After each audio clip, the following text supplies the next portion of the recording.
Fundamentos teológicos que desbaratan las mentiras de la ideología de género, hermanos. Eso vamos a compartir el día de hoy, ¿no?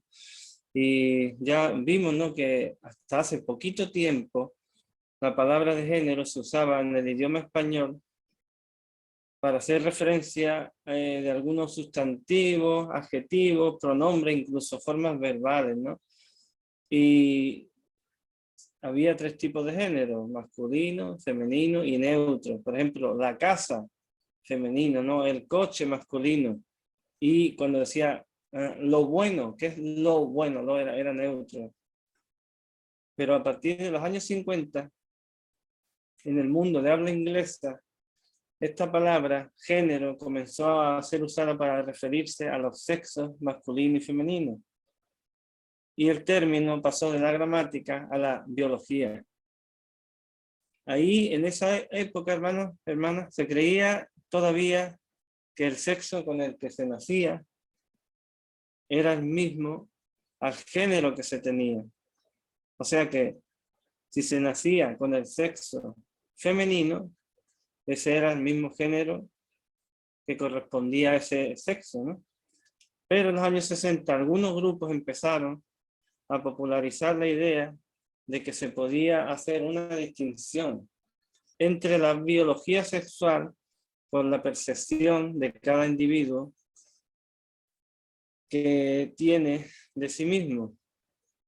O sea que, de acuerdo a esta perspectiva, que es la ideología de género, existe la posibilidad de que una mujer haya nacido atrapada en el cuerpo de un hombre, lo que quiere decir que si miramos a un hombre por fuera, parece un hombre, pero resulta de que internamente y psicológicamente no es un hombre, es una mujer, porque dicen que no es la biología lo que determina quién es realmente, dicen ellos, ¿no?, sino más bien los sentimientos. Resumiendo, según la ideología de género, nuestras prácticas sexuales son meras construcciones mentales y sociales que no tienen nada que ver con lo que realmente somos. Entonces ahora lo que vamos a hacer en este estudio es que, por ejemplo, cuando alguien no ve bien, tenemos que ir a una, aquí se llama óptica o oftalmólogo. Vamos, nos pone como unas lentes donde hay unas letras más cercanas, más grandes, más pequeñas, y nos van cambiando hasta que vemos bien. La A, la B, unos símbolos más, menos, hasta que ya este doctor hace que veamos bien y nos pone las gafas, las lentes correspondientes para ver. Nosotros vamos a tomar ahora cuatro fundamentos teológicos, 4 lentes que vamos a poner. Nos tenemos que acordar que el pastor Zapata nos enseñó que la palabra teología viene de teo, que significa Dios, y logía, logos, viene de conocimiento. Entonces estas lentes provienen del conocimiento de Dios, para poder ver la realidad con total nitidez y claridad. Entonces, el primer fundamento teológico, o la primera lente que vamos a ver, sería la creación. En cuanto abrimos la Biblia, vemos que leemos y dice: en el principio creó Dios los cielos y la tierra, ¿no?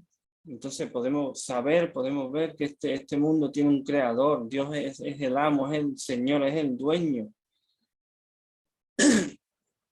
Pero un poco más adelante, en Génesis 1:26, dice que Dios, este mismo Dios, nos creó a su imagen y semejanza, y creó al hombre y a la mujer con 2 identidades sexuales distintas, pero que se complementan.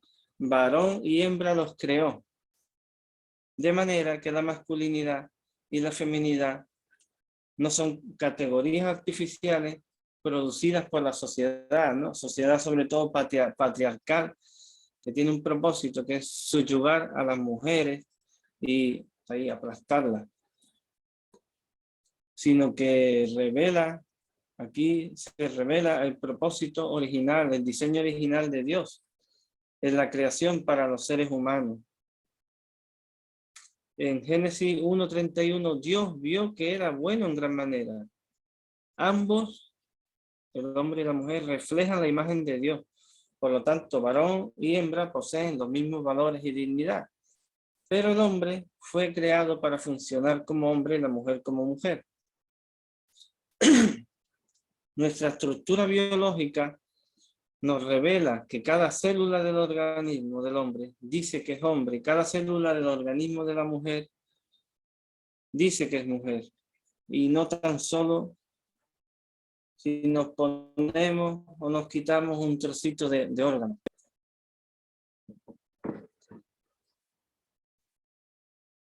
El organismo completo lo dice. El ADN del hombre tiene cromosomas sexuales X e Y. Y los de las mujeres, los cromosomas son X y X. Y esto no lo puede cambiar nadie. Esto está implantado de tal forma por Dios que no hay forma de poder cambiar esto. Esto está puesto, implantado por Dios, no se puede cambiar. Esos cromosomas, los de los hombres son de hombres, los de las mujeres son de mujeres. Así es como Dios nos creó, y no como se piensa por esta filosofía de género que quiere cambiar a nuestros hijos e hijas. Pero si esto no es suficiente, luego más tarde Jesús puso su sello de aprobación a este texto del Génesis, ¿no? Que él habla en Mateo 19 cuando le preguntan sobre el divorcio. Jesús apela a este texto y dice, ¿no habéis leído que el que los hizo al principio, o sea Dios, varón y hembra los hizo? Aquí Jesús está diciendo que esto no es ningún mito, que no es ninguna leyenda, sino que es un relato histórico y verdadero de cómo Dios hizo al ser humano. Jesús puso el sello de aprobación.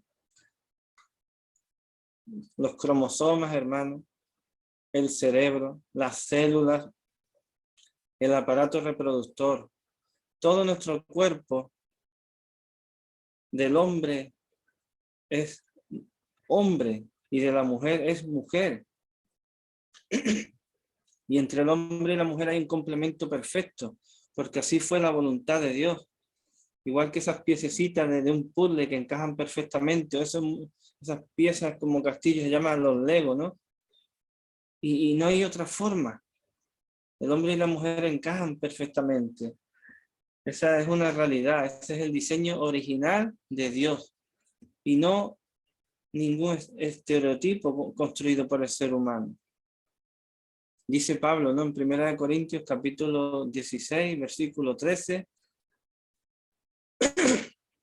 portaos varonilmente, o sea, dice, portaos como hombres y no como hay como machos, no, sino con caballerosidad.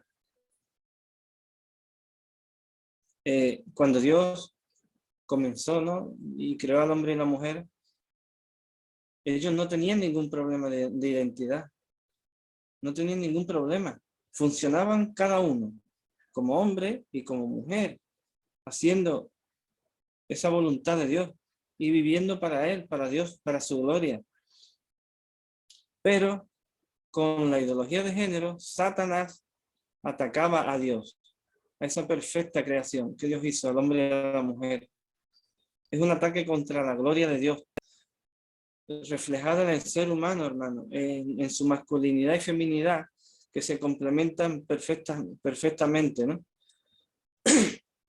Y esa gloria revelada en el Evangelio, ese es el foco de ataque de la ideología de género. Ese es el foco de ataque. Ataca directamente a Dios, a su gloria. Y ahora, aquí pasamos a ese segundo fundamento, segunda lente, que es la caída. La caída. Dios le había dado al hombre instrucciones claras y precisas acerca de sus límites en el huerto del Edén. Ellos podían comer de todo, ¿no? Menos del árbol de la ciencia del bien y del mal. Y si traspasaban esos límites que Dios les puso, Dios dijo que morirían. Pero Satanás se le apareció a Eva y le hizo una oferta muy, muy suculenta, hermano. Y bastante tentadora. La serpiente dijo, si coméis de este árbol no moriréis, sino que Dios sabe que si coméis de este árbol prohibido no moriréis, sino que vuestros ojos serán abiertos y seréis como Dios. Satanás ofrecía conocimiento, ofrecía placer y ofrecía autonomía. Serían libres y autónomos como Dios, ¿no? No tendrían que pedirle permiso a nadie, nada de nada, para hacer nada, hacer lo que quisiesen. Ahora, no hay nada malo en el conocimiento y en el placer. Por ejemplo, en la lengua tenemos más de 2000 papilas gustativas, ¿no? Y ahí sentimos el dulce, el salado, el amargo, y podemos disfrutar de la comida. Eso es placer. No, eso no es malo. El problema está en la autonomía que Satanás les daba. El problema estaba en que quería darles placer y conocimiento sin tener en cuenta a Dios, sin tener en cuenta a su creador. Ese era el foco de ataque de Satanás. De que no reconocieran y no reconozcamos que somos criaturas de Dios, sino que somos dioses autónomos. A Eva esa oferta le pareció bastante razonable, desobedecer los mandatos de Dios para dejarse influenciar por los sentimientos de su corazón. Hay una frase que dice, sigue a tu corazón. Entonces esa frase no es tan nueva, ¿no? Aquí empezó en el huerto del Edén. Eva siguió a su corazón. Tanto la mujer como el hombre comieron del árbol y ellos sintieron vergüenza de sus propios cuerpos por estar desnudos. Eso lo vemos en Génesis 3, versículo 7. Fueron creados a imagen y semejanza de Dios. Se estaban avergonzando de Dios en ese momento. Se estaban separando de Él. Estaban perdiendo la referencia. Estaban dejando de tener a Dios como punto de referencia. Se alejaban de la realidad. Se alejaban de la realidad. En cuanto el pecado entró en el mundo, el corazón del hombre se convirtió en una fábrica de deseos engañosos, malignos y dañinos. Inmediatamente, eso fue inmediatamente el pecado entró en el mundo. El hombre comenzó a experimentar cosas que antes no experimentaba.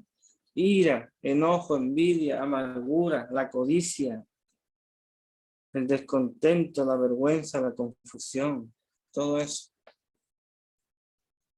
Y aquí, ahora, en este momento, entra en juego una nueva palabra que no conocemos, que es la disforia de género. ¿Y qué es eso, hermano? Disforia de género. Es lo contrario a la euforia.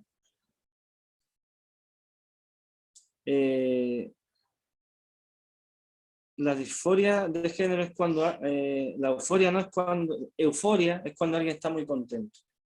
Pero la disforia es cuando alguien se siente incómodo o a disgusto con el cuerpo. No solo la identidad sexual, sino también con el cuerpo. Por ejemplo, hay personas que están descontentos con la altura, son muy pequeñitos, les gustaría ser más altos. Eso es disforia de género. Hay personas que quieren ser rubios cuando son morenos y quieren tener los ojos azules cuando lo tienen verde. Pero en el contexto de la ideología de género, la disforia de género es esa patología de no sentirse bien con el sexo biológico con el que se ha nacido, y las personas que se sienten atrapados con el cuerpo equivocado experimentan una angustia, esa angustia es real por su identidad sexual, ¿no? Que creen que no es la correcta. Verdaderamente tiene que ser terrible, ¿no? Cuando una persona se percibe a sí mismo como que pertenece a otro género, ¿no? Y que no encaja en su cuerpo, en el sexo biológico, generará angustia, depresión, ansiedad.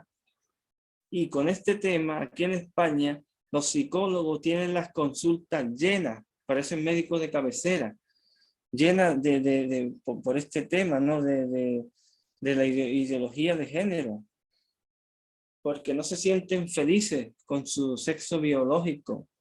Y esto hace que un porcentaje muy grande de estas personas, y es bastante grande, es más del 50, del 70%, se quieran quitar la vida y lo consigan.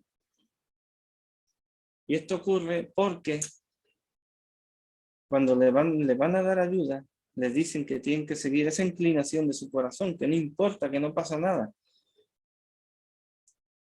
Cuando verdaderamente, ellos no lo saben los médicos, pero hay que decirles que solo hay una realidad, que son lo que son, que un hombre es un hombre, que una mujer es una mujer. Y no tiene nada que ver de cómo se perciben a ellos mismos. El diablo les dijo, seréis como Dios. Y ellos no quisieron seguir con su género humano, sino querían tener un género divino, hermano. Querían ser como Dios. Aquí vemos ese primer caso también de disforia de género. El ser humano ya no quería ser humano, quería ser como Dios. Pero el hombre no puede ser ni como Dios, ni parecerse, ni aunque quiera, ni aunque lo pinte. ¿No? Sí habrá algunos por ahí que se crean Dios, ¿no? Pero eso no les cambia su naturaleza humana. Sobre la identidad sexual debemos de decir lo mismo. Nadie puede dejar de ser lo que es. Nadie, hagan lo que hagan. Hagan lo que hagan. Un médico dijo, los hombres y las mujeres transgéneros no se convierten en el otro sexo. Todos ellos vienen a ser hombres feminizados y mujeres masculinizadas, pero siguen siendo lo que son.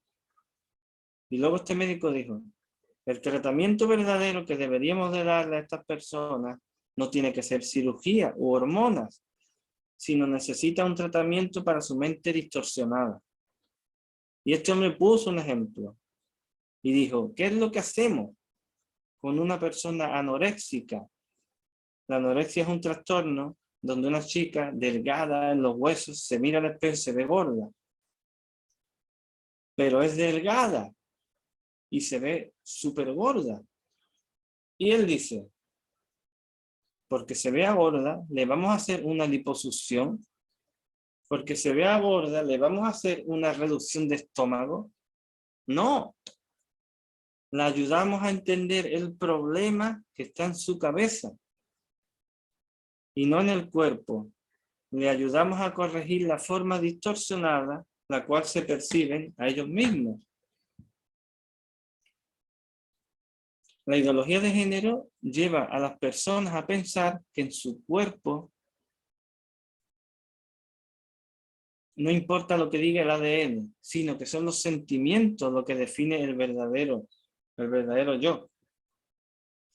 No les importan los hechos fisiológicos, esos son menos importantes y determinantes que los sentimientos del individuo. Pero entonces ahora pregunto, hermano, que ya la otra vez lo comenté, ¿y qué hacemos con un hombre o una mujer que se siente atrapado, que se siente, por ejemplo, un pez o un delfín en el cuerpo humano?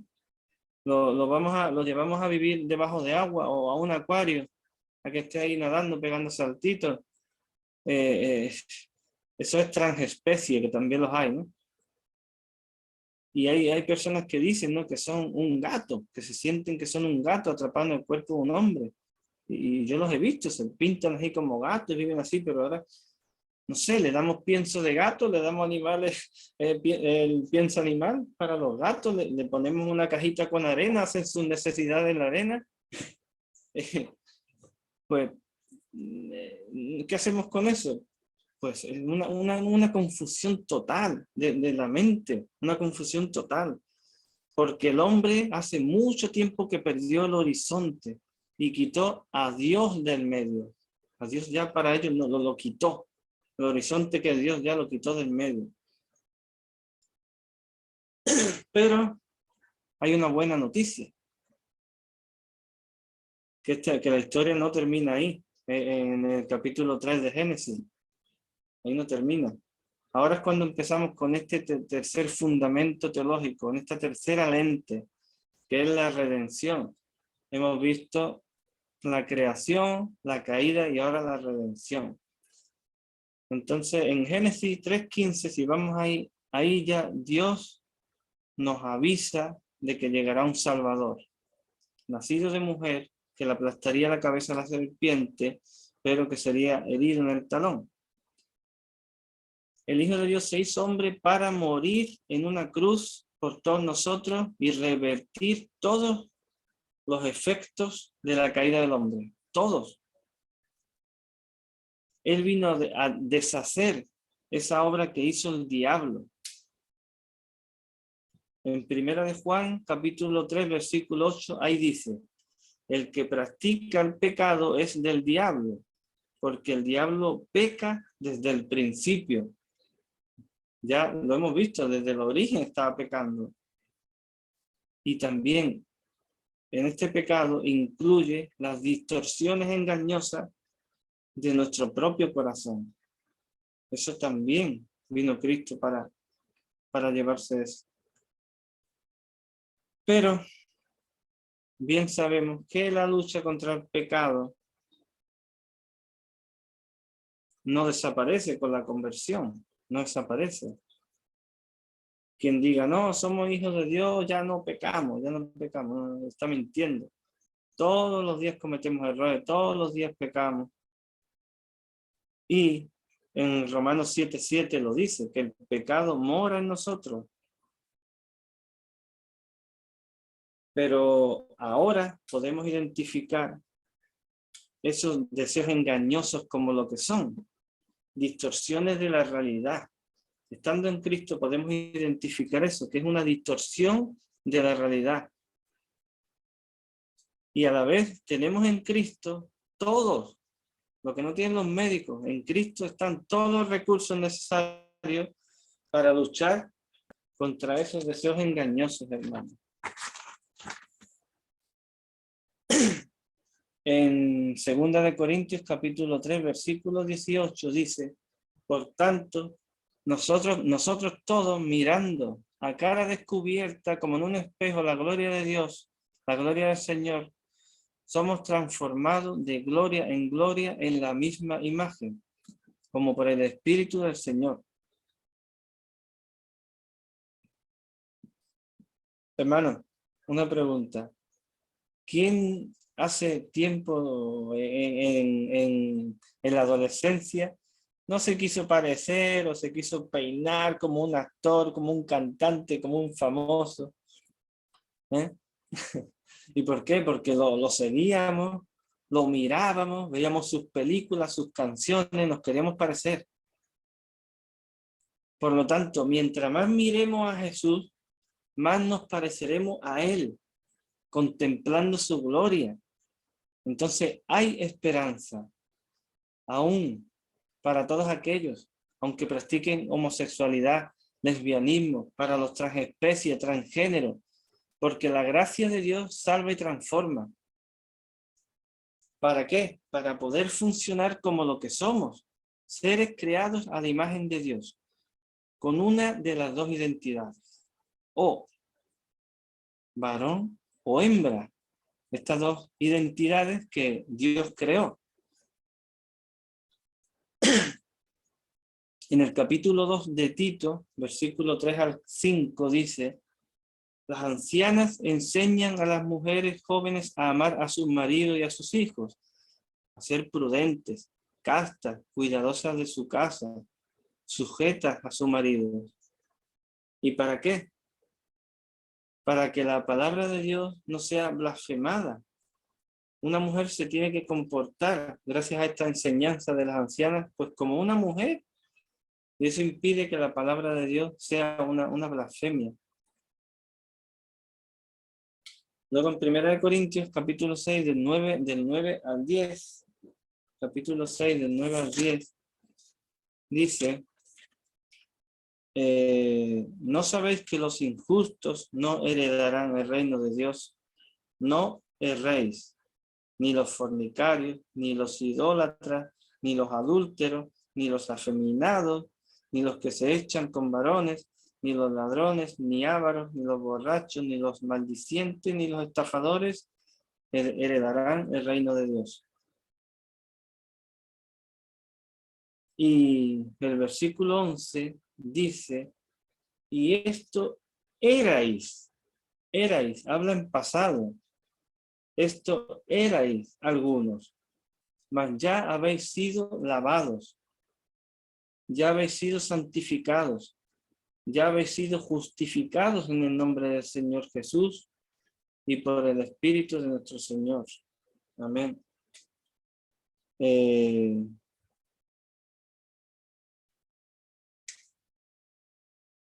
Lo que quiere decir que hay esperanza, hay perdón, hay transformación para todo aquel que crea en Jesucristo. Nueva creación será, nueva creación es. Y ahí Pablo también advertía una cosa, ¿no? En Romanos capítulo 1, versículo 2. Él decía, no os conforméis a este siglo, sino transformaos por medio de la renovación de vuestro entendimiento para que comprobéis cuál sea la buena voluntad de Dios, agradable y perfecta.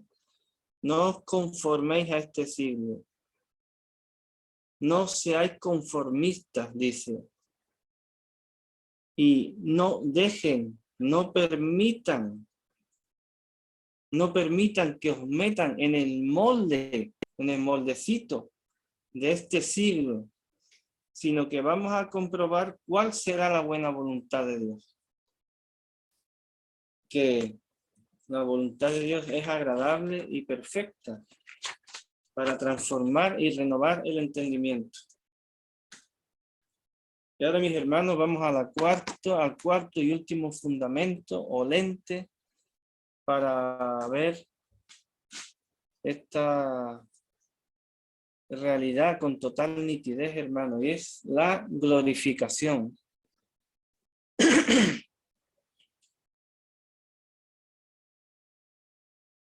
Nosotros estamos viviendo en un mundo de tipo Génesis 3, o sea que ya está dañado por el pecado, pero se sigue manteniendo el plan original de Dios, ¿no? Como en Génesis 1 y 2, pero esperamos con expectativas, Apocalipsis 21, ¿no? Esos cielos nuevos, esa tierra nueva, donde mora la justicia.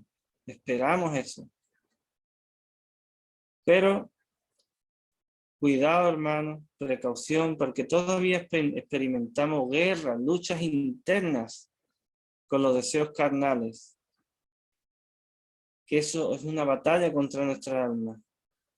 Pero esas pequeñas aflicciones no son comparables con lo que nos espera, como Pablo decía, ¿no? En Romanos capítulo 8, 18.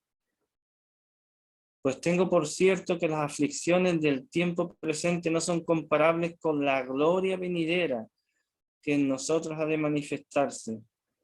Debemos de tener cuidado, hermano, cuidado. Porque aún habiendo sido transformados por Cristo, vamos a tener ataques para caer de nuevo. Pero hemos visto estas cuatro doctrinas bíblicas, y todo lo que se encuentra fuera de esto que estamos viendo son ilusiones engañosas, son como espejismos, hermanos, hermanas, que nos quieren destruir. son mentiras sin fundamento. Son como un gas. ¿Qué pasa un gas? Y un segundo está y luego se evapora. Todo eso de la ideología son mentiras que viven en el aire, ¿no? Y van a desaparecer. Hay que ver la vida a través de esta lente que estamos viendo, de estos fundamentos de las escrituras, para ver la verdad.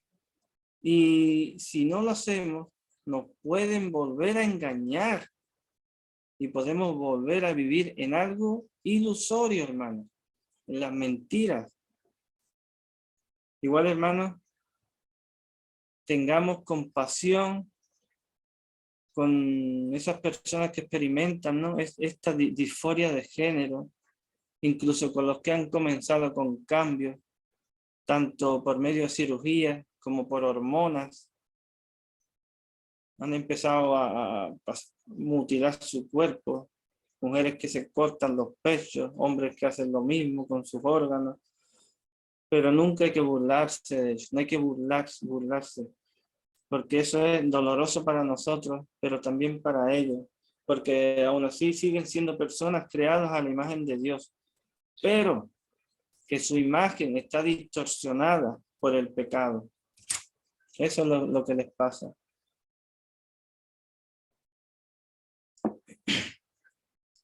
Los cristianos no somos homofóbicos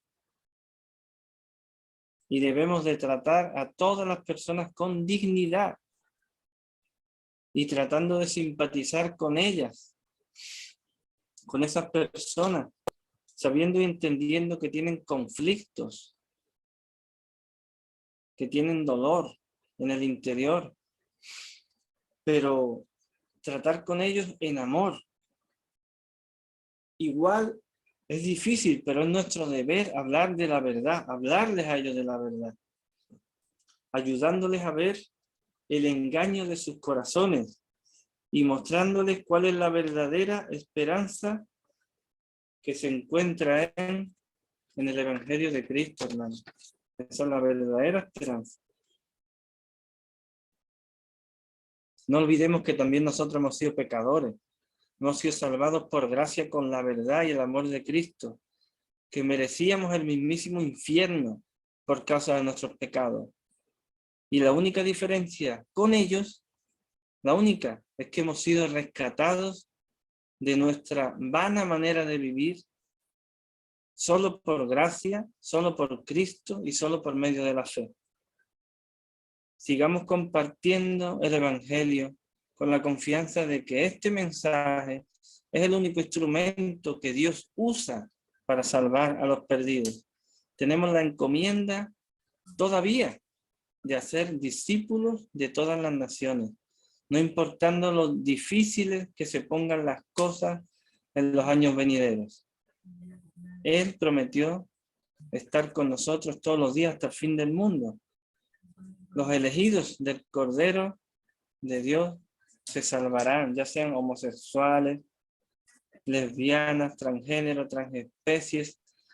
El Evangelio puede con todo eso, hermano. La palabra de Dios dice que es viva y eficaz y cortante como una espada de doble filo.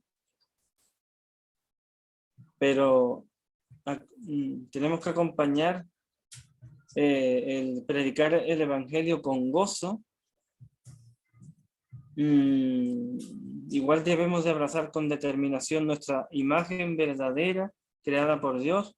Hay que abrazar también con gozo la feminidad y masculinidad verdadera, y abrazando con determinación nuestra verdadera identidad, podremos hacerle frente a este meteorito, a esta ola, este tsunami ideológico que quiere arrasar con todo, sobre todo con los niños. Quiere arrasar con todo lo que se encuentra a su paso, como una ola gigante, como un tsunami, empezando por los más pequeños, por los niños.